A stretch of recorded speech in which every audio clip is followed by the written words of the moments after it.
This guide will help you enable audio desync in CS2 for a better gaming experience. Follow these steps to adjust your audio settings effectively. Step 1. Access game settings. Open CS2 and navigate to the settings menu.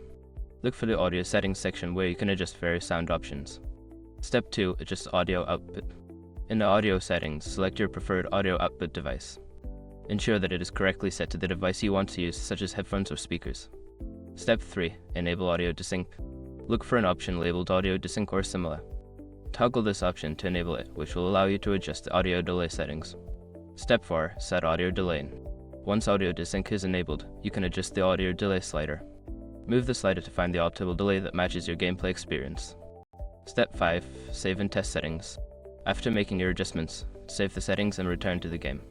Test the audio to ensure that the desync is working as intended and make further adjustments if necessary. By following these steps, you should be able to successfully enable and customize audio desync in CS2. Enjoy your enhanced gaming experience.